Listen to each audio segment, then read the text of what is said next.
Comment ça marche ton larynx là?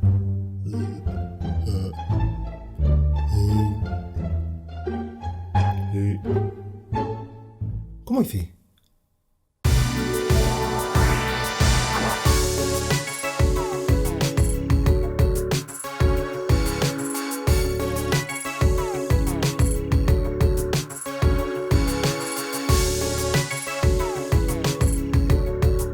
Salut à tous, ici Jimmy Nocard du Studio Nocard. Et aujourd'hui, on va parler du larynx. Alors, commençons par le commencement. Le larynx, qu'est-ce que c'est? Eh bien, c'est une sorte de boîte composée d'os, de cartilage et de ligaments qui va contenir vos cordes vocales. Il se situe ici et il a tendance à se déplacer vers le haut ou vers le bas. Vous pouvez le vérifier en chantant une note haute, I, ou une note basse, O. Vous pouvez aussi avaler votre salive, il va monter, ou alors bâiller, et il va descendre. En gros, lorsqu'il monte et qu'il descend, c'est la face avant du larynx, celle qu'on voit ici, qui va se déplacer comme ceci, ou comme cela.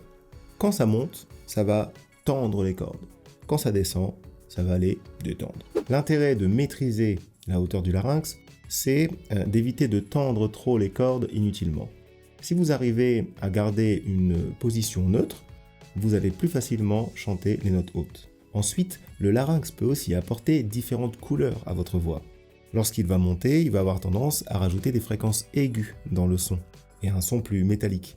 Et inversement, lorsqu'il va descendre, il va rajouter des fréquences basses, et un son plus chaud. Du coup, lorsque vous chantez des notes graves, ça peut être intéressant de monter un peu le larynx pour apporter un peu de clarté dans la voix. Inversement, quand vous chantez des notes aiguës, baisser le larynx permettra de rajouter de la chaleur et de l'ampleur. Un exercice assez simple pour aborder le positionnement du larynx, c'est le bâillement. Vous pouvez expérimenter en bâillant et en essayant de vous concentrer sur l'action musculaire qui provoque l'abaissement du larynx. Une fois que vous l'avez identifié, essayez de conserver cette action musculaire après le bâillement. Vous bâillez et une fois fini, vous essayez de rester dans la position. Et même après, vous pouvez essayer tout simplement de provoquer cet abaissement sans le bâillement. Vous pouvez également vous entraîner avec des vocalises. On va faire une vocalise en deux parties. Dans la première partie, on va faire et ou. Ok ? Et dans le ou, on va accentuer l'abaissement du larynx. On va faire et ou comme ça. Et dans la deuxième partie, on va faire et sans du tout bouger le larynx. Et même note. Gardez les doigts sur le larynx pour contrôler et vous faites ça. Et you, et you, et. Une autre façon de vous entraîner serait de prendre n'importe quelle vocalise que vous avez l'habitude de faire et de la pratiquer avec un larynx bas. Ou même de chanter une chanson que vous aimez chanter avec le larynx bas. Bien entendu, il ne s'agit pas de faire le son final, c'est juste un entraînement. L'objectif est d'avoir suffisamment de contrôle sur le larynx pour pouvoir le positionner exactement où l'on veut pour produire le son qui nous intéresse.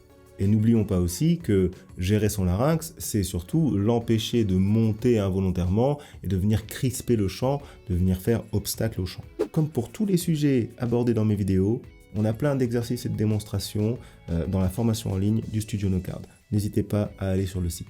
À très bientôt pour une prochaine vidéo. N'hésitez pas, la petite cloche pour les notifs, le petit pouce en l'air qui fait plaisir, l'abonnement pourquoi pas, passez dans les commentaires, c'est une grosse motivation pour vous apporter encore plus de contenu.